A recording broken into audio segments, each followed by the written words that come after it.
எல்லா மதங்களும் வேதங்களும் என்ன சொல்லுது அப்படின்னா பேய்கள் இருக்கு அப்படின்னு தான் சொல்லுது.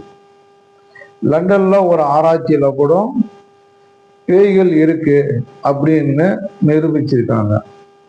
அதாவது பேய்கள் எப்படி நம்ம பார்க்க முடியும் அப்படின்னா, இப்ப திரைப்படங்கள்ல ரொம்ப ஆக்ரோஷமா ரொம்ப பயப்படுற மாதிரி விகாரமா அப்படி முகங்களோட வெள்ளை கலர்ல இது மாதிரி எல்லாம் நம்ம பேய்களை பார்த்துருக்கோம் இல்லையா?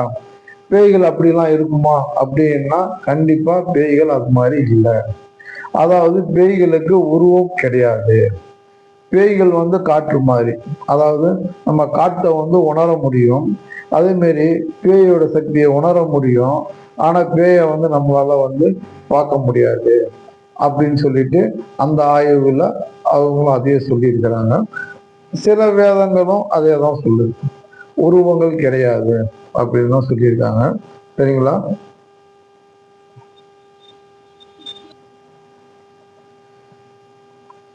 அதே மாதிரி ஒருவர் இறந்துட்டாங்கன்னாக்கா அவங்களுடைய ஆத்மா நம்ம உடலை விட்டு பிரிக்கப்படுது.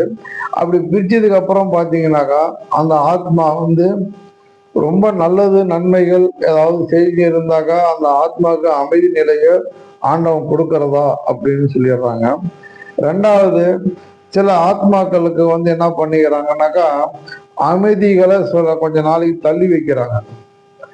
அதே மாதிரி இந்த பேய்கள் ஆத்மாதான் பேயின்னு சொல்றோம். அப்ப இந்த ஆத்மாக்கள்லாம் எங்க அலையும் எங்க தெரியும் அப்படின்னு பார்த்தாக்கா பொதுமக்கள் இருக்கிற இடத்துல எல்லாம் பேய் இருக்குமா? வீட்டு குடும்பம் இருக்கு, குடுத்தனம் இருக்கிறோம், வீட்டுல ஃபேமிலி இருக்கு, அப்ப இந்த பேய்கள்லாம் அங்க இருக்குமா அப்படின்னா கண்டிப்பா அங்க பேய்கள் இருக்காது. பேய்கள் எங்க இருக்கும் அப்படின்னு சொன்னா ஆண்டவனோட கட்டளை என்னன்னா தனிமையில தான் இவங்களுடைய ஆத்மா உலாவணுமே தவிர மக்கள் மத்தியில உலாவக்கூடாது அப்படிங்கிறது முதல் ஒரு கட்டுப்பாடு. அதே மாதிரி இருட்டிலையும் பாலடைந்த பங்களா வீடு, ஒரு தோட்டம், மக்கள் புழங்காத ஒரு இடம், அப்படிப்பட்ட இடங்கள்ல தான் இந்த ஆவிகள் இந்த ஆத்மாக்கள் உலவ வேண்டும் அப்படிங்கிறது ஒரு கட்டளை.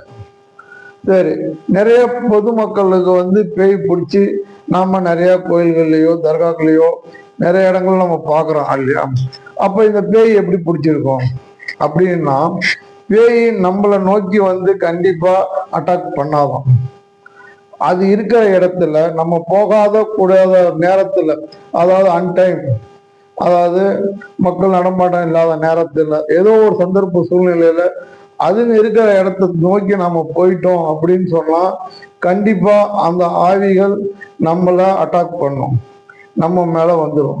அதுக்கான வாய்ப்பு இருக்கு அப்படின்னு சில ஆய்வுகள் சொல்லுது. சரிங்களா? நான் உங்களுக்கு இந்த பேய் சம்பவங்களை சொல்லிட்டு நான் வீட்டுக்குள்ள நான் போறேன். நான் அதிர்ந்த நான் பார்த்த நிஜ பேய்களை உங்களுக்கு காட்டுறேன், நீங்களும் பாருங்க. நான் பயந்த மாரி நீங்க பயந்துராதீங்க. வாங்க போலாம்.